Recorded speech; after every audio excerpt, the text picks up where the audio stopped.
Empalhados do museu. Lá permanecemos muito tempo, pois eu queria ver tudo minuciosamente. Às 4 horas soou o sino, indicando que era hora de fechar. Minha tia apressou-me, mas eu não podia me afastar das vitrinas. Nesse interim, a sala fora fechada e tivemos que alcançar a escada por outro caminho, através da galeria de arte antiga. De repente, defrontei-me com aquelas magníficas formas, completamente subjugado. Arregalei os olhos, pois nunca vira nada tão belo. Não me cansava de olhar. Minha tia puxava-me pela mão, impelindo-me em direção à saída. Eu ficava sempre um pouco para trás enquanto ela gritava repetidamente: Menino insuportável, feche os olhos. Só nesse momento observei que os corpos estavam nus, o sexo oculto sob folhas de parreira.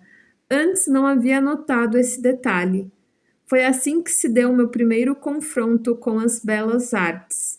Minha tia protestava, indignada, como se tivesse sido obrigada a atravessar uma galeria pornográfica.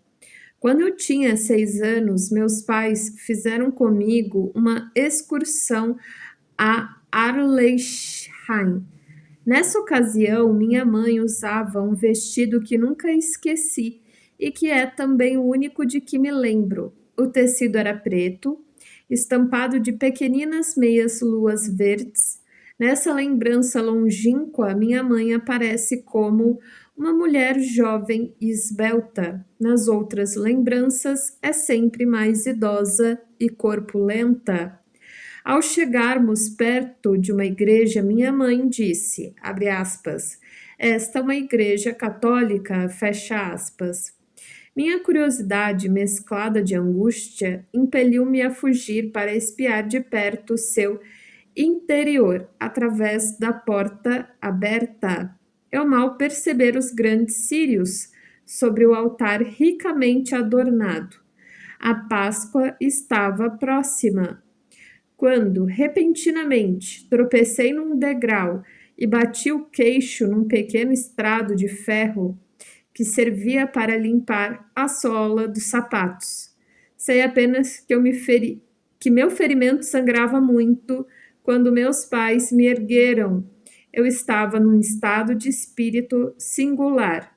Por um lado, envergonhava-me de ter atraído sobre mim a atenção dos fiéis por causa dos meus gritos, e por outro, tinha a sensação de haver cometido algo de proibido.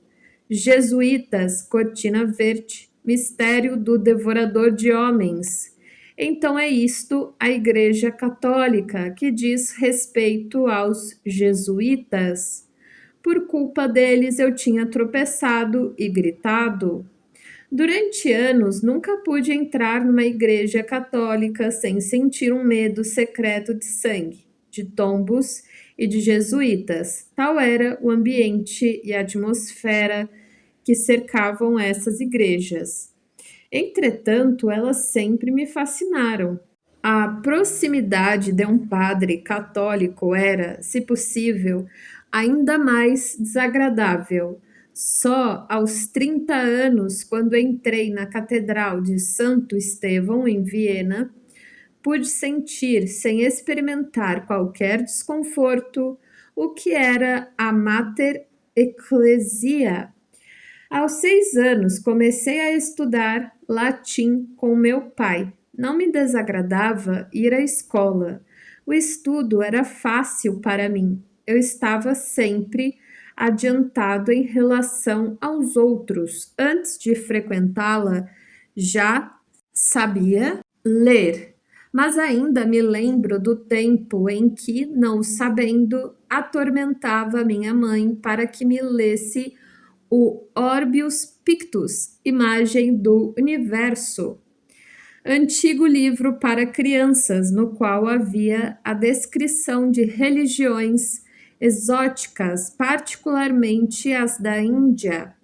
As imagens de Brahma, de Vishnu, de Shiva, me inspiravam um interesse inesgotável. Minha mãe contou-me mais tarde que eu sempre voltava a elas. Olhando-as, eu experimentava o sentimento obscuro de um parentesco com a minha revelação originária, sobre a qual nada dissera a ninguém. Tratava-se de um segredo que eu não deveria trair.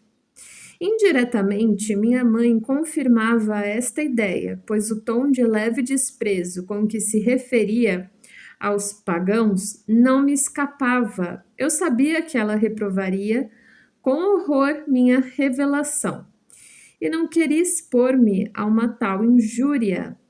Este comportamento, nada infantil, prendia-se, por um lado, a uma grande sensibilidade e vulnerabilidade, e por outro, de um modo todo particular, à grande solidão da minha primeira juventude. Minha irmã era 9 anos mais nova do que eu. Eu brincava só e a meu modo. Infelizmente, não consigo lembrar-me de que brincava. Só sei que não queria ser perturbado. Mergulhava com fervor no brinquedo e não podia suportar que me observassem ou julgassem. Sei, porém, que dos 7 aos 8 anos brincava apaixonadamente com cubos de madeira, construindo torres que depois demolia com volúpia, provocando tremores de terra. Dos 8 aos 11 anos, desenhava uma infinidade de quadros de batalhas, cercos, bombardeios, combates navais. Depois enchia um caderno inteiro de borrões de tinta, cujas interpretações fantásticas me divertiam. Gostava muito da escola, pois nela encontrara os companheiros que durante tanto tempo me haviam faltado. Descobri também outra coisa que provocou em mim uma estranha reação. Antes de contá-la, queria mencionar o fato de que a atmosfera noturna começara a adensar-se. Toda espécie de mistérios angustiosos e indecifráveis parava no ar. Meus pais dormiam separados. Eu dormia no quarto de meu pai. Da porta que conduzia ao quarto de minha mãe vinham influências inquietantes. De noite, minha mãe tornava-se temível e misteriosa. Uma noite vi sair de sua porta uma figura algo luminosa, vaga, cuja cabeça se separou do pescoço e planou no ar, como uma pequena lua. Logo apareceu outra cabeça que também se elevou. Esse fenômeno repetiu-se umas 6 ou 7 vezes. Eu tinha sonhos de angústia com objetos ora grandes, ora pequenos. Assim, por exemplo, uma bolinha distante aproximava-se pouco a pouco, tornando-se enorme, esmagadora, ou então fios telegráficos onde havia pássaros pousados tornavam-se incrivelmente espessos. Minha angústia ia aumentando até que eu despertava. Se bem que esses sonhos se relacionassem com a preparação fisiológica da adolescência, haviam tido um prelúdio em torno dos meus 7 anos, época em que sofri de pseudocrupe com acesso de sufocação. Durante essas crises, ficava de costas na cama, inclinado para trás, e meu pai me sustinha. Um círculo azul brilhante do tamanho da lua cheia e onde se moviam formas douradas que eu tomava por anjos pairava sobre mim. Esta visão aliviava a angústia da sufocação cada vez que esta ocorria, mas a angústia reaparecia nos sonhos. Creio que um fator psicogênico desempenhou em tudo isso um papel decisivo. A atmosfera começava a tornar-se irrespirável.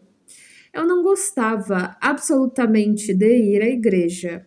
A única exceção era o dia de Natal. O cântico de Natal é este o dia que Deus criou, entre aspas.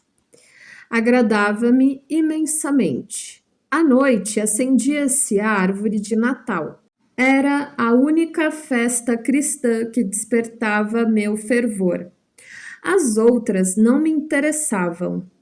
A noite de São Silvestre vinha em segundo lugar. A época do advento tinha algo que parecia não se harmonizar com a vinda do Natal. Alguma coisa que se ligava à noite, à tempestade, ao vento, à obscuridade da casa. Eu ouvia murmúrios, algo começava. Nessa época da minha primeira infância, fiz uma descoberta convivendo com meus colegas da escola rural. Eles me alienavam de mim mesmo. Na companhia deles, eu me tornava diferente do que era em casa, quando só. Participava de travessuras e chegava a inventar algumas que jamais me teriam ocorrido. Sabia perfeitamente que poderia só, em casa, tramar uma variedade de coisas. Parecia-me, porém, que essa mudança era devida à influência de meus companheiros, os quais, de certa forma, me arrastavam e constrangiam a ser diferente do que eu pensava ser. A influência do mundo mais vasto, em que eu conhecia outras pessoas, além de meus pais, parecia-me dúbia, suspeita e veladamente hostil. Fui percebendo cada vez mais a beleza do claro mundo diurno em que a luz dourada do sol brinca através da folhagem verde.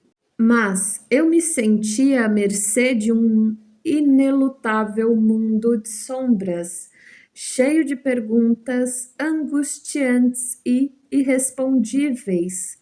É verdade que a oração noturna me assegurava uma proteção ritual, concluindo o dia e me introduzindo convenientemente na noite e no sono. Mas um novo perigo me espreitava durante o dia. Era como se eu sentisse e temesse um desdobramento de mim mesmo. Minha segurança interna estava ameaçada. Lembro-me de que nessa época, de meus 7 aos 9 anos, gostava de brincar com fogo. Em nosso jardim havia uma velha parede construída com grandes blocos de pedra, cujos interstícios formavam vazios curiosos. Com a ajuda de outras crianças, eu costumava manter uma pequena fogueira acesa dentro deles. O fogo devia arder sempre, portanto, era necessário alimentá-lo continuamente. Devíamos unir nossos esforços a fim de juntar a madeira necessária. Ninguém senão eu tinha licença para cuidar diretamente do fogo. Meus companheiros podiam acender outras fogueiras em outros buracos, mas elas eram profanas e não me diziam respeito. Só meu fogo era vivo e tinha um evidente caráter sagrado.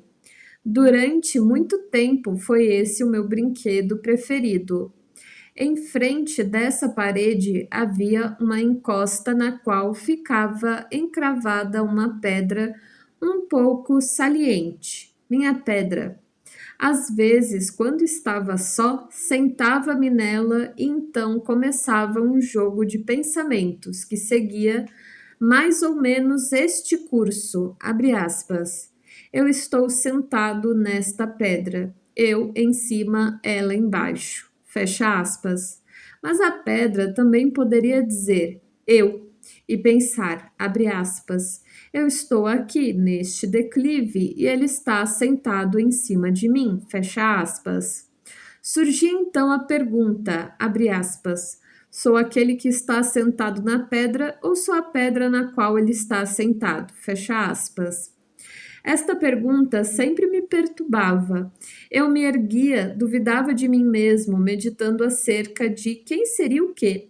Isto não se esclarecia e minha incerteza era acompanhada pelo sentimento de uma obscuridade estranha e fascinante. O fato indubitável era que essa pedra tinha uma singular relação comigo. Eu podia ficar sentado nela horas inteiras, enfeitiçado pelo enigma que ela me propunha. 30 anos mais tarde, encontrei-me de novo no flanco desta colina.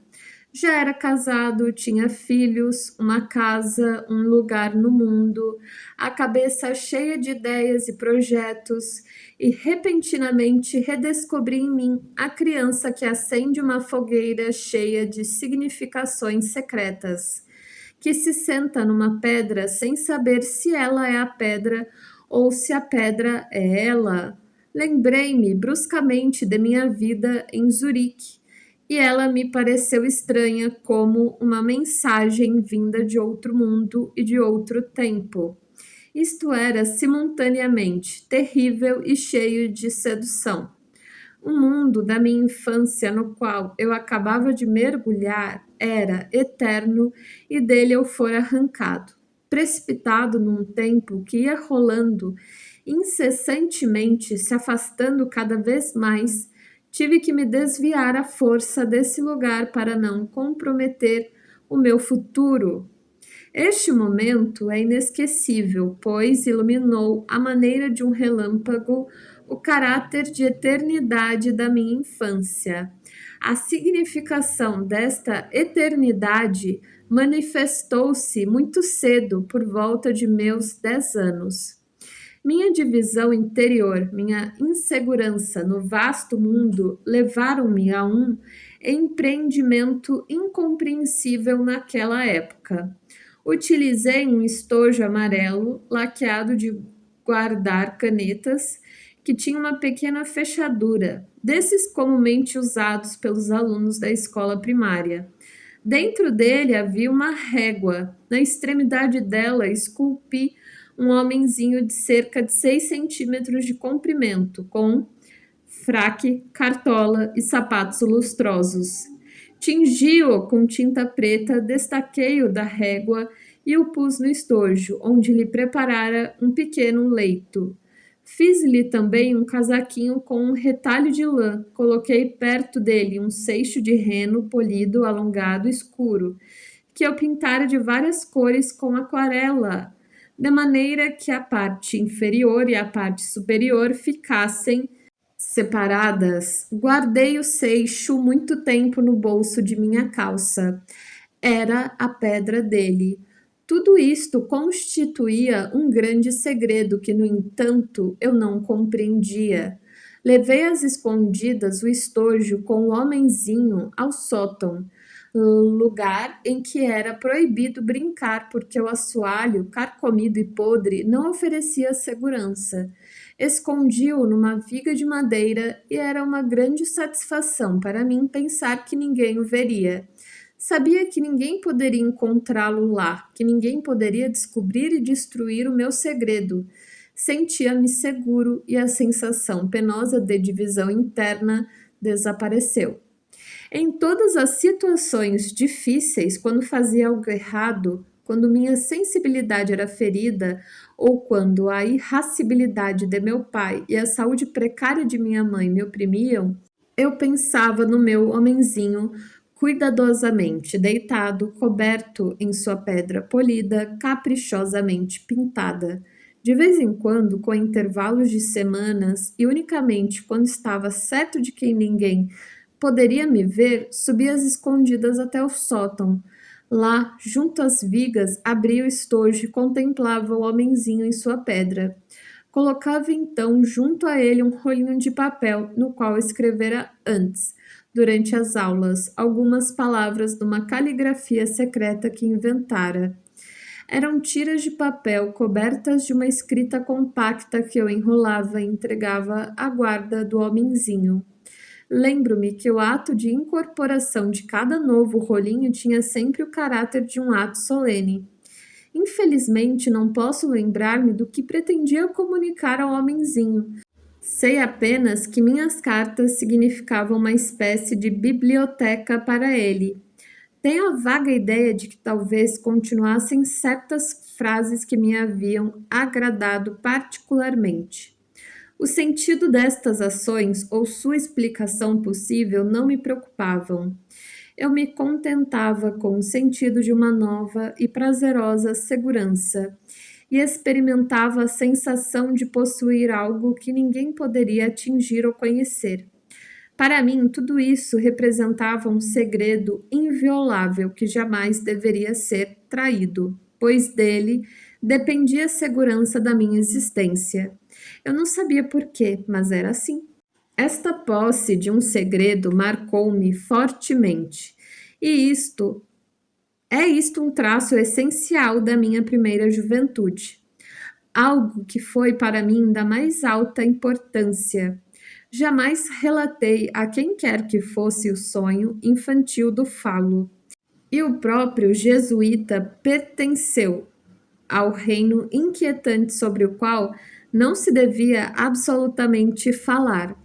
A figurinha de madeira e sua pedra foi a primeira tentativa, ainda inconsciente e infantil, de configurar o segredo.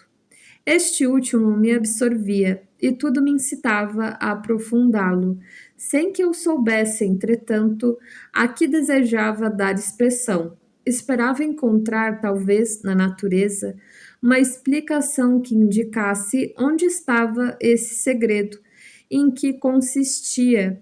Foi nessa época que aumentou o meu interesse pelas plantas, pelos animais e pelas pedras. Buscava continuamente algo de misterioso. Na minha consciência, eu era religioso, cristão, embora com uma restrição. Mas não é exatamente assim. Ou então perguntava a mim mesmo: o que aconteceu com aquilo que se encontra sob a terra? E quando me inculcavam doutrinas religiosas ou me diziam: isto é bonito, isto é bom, eu pensava no íntimo: sim, mas existem coisas diferentes e muito misteriosas, e isso as pessoas não sabem. O episódio do homenzinho talhado na madeira, que durou 1 ano, foi o apogeu e o fim da minha infância. Esqueci-me depois totalmente desse fato, até meus 35 anos. Foi então que da névoa da infância surgiu de novo, com clareza imediata, esse fragmento de lembrança. Quando, ocupado na preparação do meu livro Metamorfose e Símbolos da Libido, li acerca dos cachets, em francês, espécie de esconderijo. Cache, então não sei. Bom, de Pedras da Alma, perto de Arlesheim, e acerca das Xuringas, pedras dos aborígenes australianos, onde são gravados seus relatos míticos dos australianos. Descobri subitamente que eu fizera uma imagem muito precisa de tais pedras, se bem que nunca tivesse visto antes qualquer reprodução delas. Apresentou-se-me a imagem de uma pedra polida pintada de tal maneira que a parte superior se distinguia da parte inferior. Mas ela não me parecia algo desconhecido, e foi então que me voltou à lembrança um estojo amarelado de guardar canetas e um homenzinho. Este era um pequeno deus oculto dos antigos, um telésforo, ou telesforo, acho que é telésforo, que em muitas representações antigas aparece perto de Esculápio, para o qual lê num rolo que tem nas mãos. Com o retorno desta lembrança, fui pela primeira vez levado à ideia de que existem elementos arcaicos na alma que não penetram na alma individual, a partir de uma tradição qualquer. Não havia, com efeito, na biblioteca de meu pai, que, nota bene, só explorei muito mais tarde, um só livro que contivesse tais informações. É fato comprovado que meu pai também ignorava tudo acerca dessas coisas. Em 1920, na Inglaterra, talhei duas figuras semelhantes num ramo delgado, sem me lembrar de modo algum do acontecimento da minha infância. Mandei reproduzir uma delas em pedra, num tamanho maior. Esta figura encontra-se em meu jardim de Kushnat. Somente então o inconsciente me sugeriu um nome para ela. Atma Victu, Breath of Life, sopro da vida, e um desenvolvimento mais amplo daquele objeto quase sexual da minha infância, sublinhado, porém, como Breath of Life, como impulso criador. No fundo, todo este conjunto representa um cabiro. Os cabiros, também chamados os grandes deuses, representados ora como anões, ora como gigantes, eram divindades da natureza, cujo culto geralmente vinha ligado ao da deusa Deméter. Eles se relacionam com a origem da vida e com a sua criatividade. Embrulhado num casaquinho na caixinha, e munido de uma provisão de força vital, a pedra alongada e enegrecida. Estas relações, entretanto, apenas se tornaram claras para mim muito mais tarde, na minha infância. As coisas ocorreram tal como pude observar mais tarde entre os indígenas da África. Eles agem primeiro e não sabem absolutamente o que fazem, somente muito mais tarde refletem sobre o assunto. Próximo capítulo: Anos de colégio. Meus 11 anos assinalaram um período muito importante da minha vida. Entrei no ginásio de Basileia e fui então arrancado do convívio de meus companheiros camponeses de brinquedo. Ingressei no grande mundo, naquele mundo de pessoas bem mais poderosas do que meu pai. Moravam em casas amplas e imponentes. Tinham caleches tiradas a cavalos magníficos e falavam com distinção alemão e francês. Seus filhos, bem vestidos, refinados, traziam bastante dinheiro no bolso e eram meus colegas de classe. Cheio de admiração e com uma inveja secreta e terrível, fiquei sabendo que eles passavam as férias nos Alpes, nas montanhas nevadas e resplandecentes de Zurique, e que já tinham estado até mesmo à beira-mar, o que era o máximo. Considerava-os seres de um outro mundo, nascidos naquela maravilha inacessível que são as montanhas rutilantes de neve, daquelas distâncias infinitas do mar e que a minha imaginação não podia abarcar. Só nessa época compreendi que éramos pobres. Meu pai, nada mais do que um pobre pastor luterano de aldeia, e eu, travessão, assistindo com sapatos furados e as meias molhadas 6 horas de aulas a fio, travessão. O filho ainda mais pobre desse pastor, comecei a olhar meus pais com olhos diferentes, compreendendo-lhes as preocupações e aflições. Tinha pena principalmente de meu pai e, fato singular, me condoía menos de minha mãe. Ela parecia mais forte. Tomava, entretanto, partido dela todas as vezes que meu pai não conseguia dominar sua irritação caprichosa. Tal situação não era propriamente favorável à formação do meu caráter. A fim de livrar-me desses conflitos, eu assumia o papel de árbitro superior, forçado. Travessão. Nolens, volens, travessão. A julgar meus pais. Isso provocou em mim uma espécie de inflação que simultaneamente aumentava e diminuía a minha segurança, por si mesma bem vacilante. Quando eu tinha 9 anos, minha mãe deu à luz uma menina. Agitado e contente, meu pai disse, abre aspas, esta noite você ganhou uma irmãzinha, fecha aspas. Fiquei surpreso, pois nada notara antes, embora tivesse percebido que minha mãe ficara de cama um pouco mais tempo do que era usual, mas não me admirara, tomando isso por uma indesculpável fraqueza. Meu pai levou-me à sua cabeceira. Ela mantinha nos braços um pequeno ser extremamente decepcionante. A face era vermelha e enrugada, como a de um velho, os olhos fechados, provavelmente cegos. Assemelhavam-se aos dos cachorrinhos recém-nascidos. A coisa tinha na parte posterior da cabeça mechas de cabelos longos, de um louro avermelhado, para os quais me chamaram a atenção.